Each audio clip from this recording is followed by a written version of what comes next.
위원장이 지금 국가장학금 대학생 등록금 있잖아요. 네. 이거를 80%까지 확대하겠다.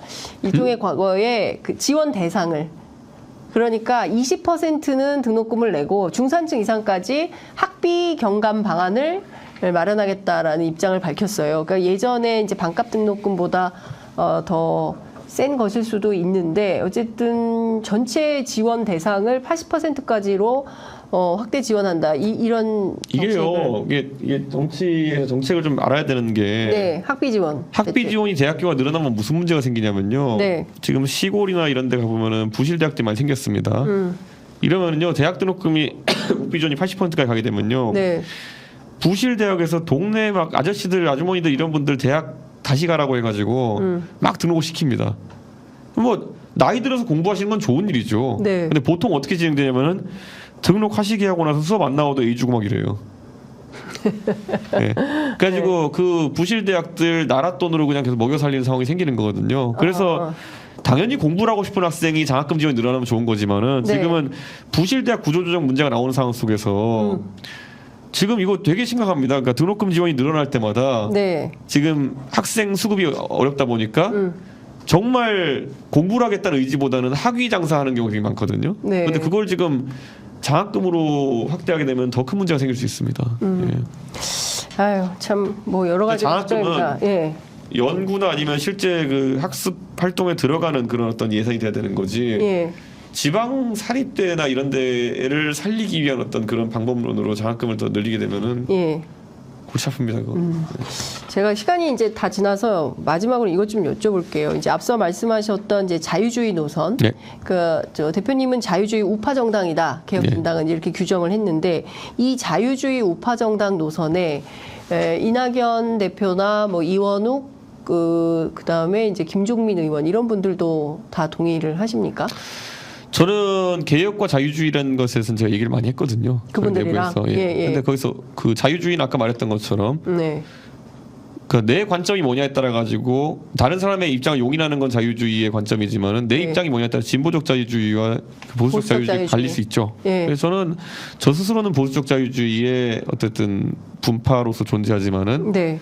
누군가가 진보적 자유주의를 한다고 해서 그것에 대해 가지고 제가 비난하거나 아니면 용납하지 않을 수는 없다. 네. 네, 그런 생각이고요. 예.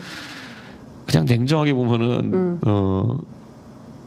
근데 이게 정당히 하면서 그렇게까지 이념적인 자신의 정체성을 확고하게 하는 사람이 많지는 않습니다.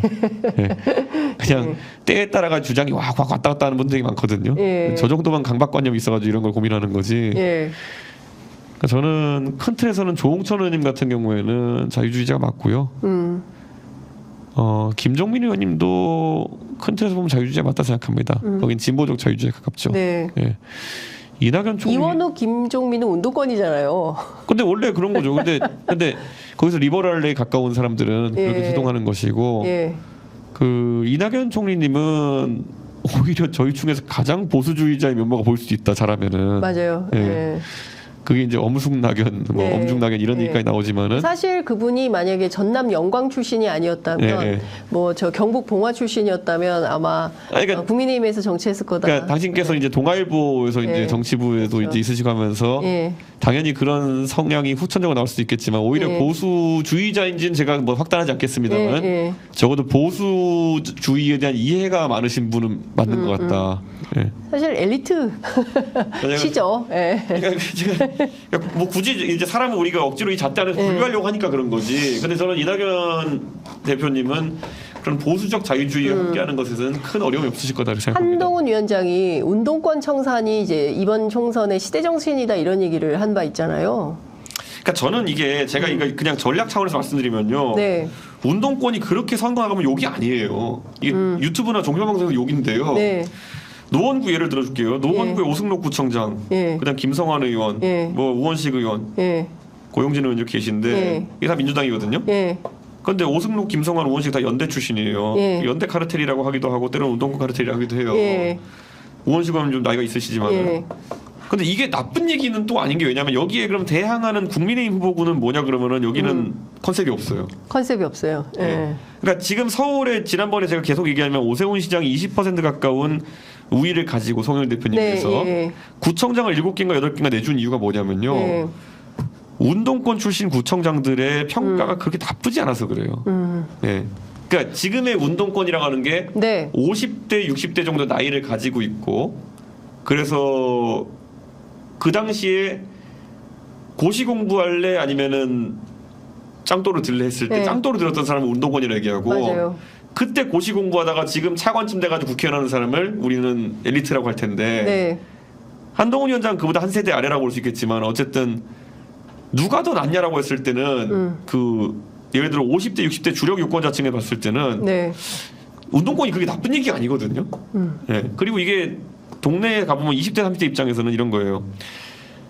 제가 기억하기로는 박용진 의원이 거의 마지막 운동권이라고 할 수 있을 만한 세대거든요. 옛날에 제가 박용진 의원하고 방송 같이 보면 뭐 성균관대 총학생회장 할 때 보면은 네. 막 무용담 얘기해요. 뭐 네. 자기가 뭐 성대 담을 뚫었다느니 뭐 이런 거 시작해가지고 뭐 하는데 믿거나 말거나인데. 네. 아니 그런 얘기도 했어요? 그러니까 그게 그냥 좀 치열한 제가 들었던 마지막 얘기고요. 네. 제가 그래서 어제 김병민 최고위원이랑 KBS 열린 토론을 갔는데 네. 네. 김병민 최고위원이 막 이렇게 운동권 얘기하길래 제가 그랬어요. 아니, 근데 김병민 최고위원이 소위 말하는 80년대생이고 경희대 총학생회장 비권 학생회장으로 이제 유명했던 사람인데 네.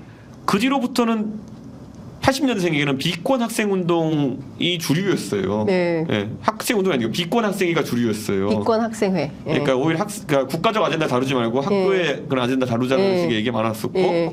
간헐적으로 이제 그 운동권들이 들어오긴 했지만은 네. 그렇게 호응이 많지 않았거든요.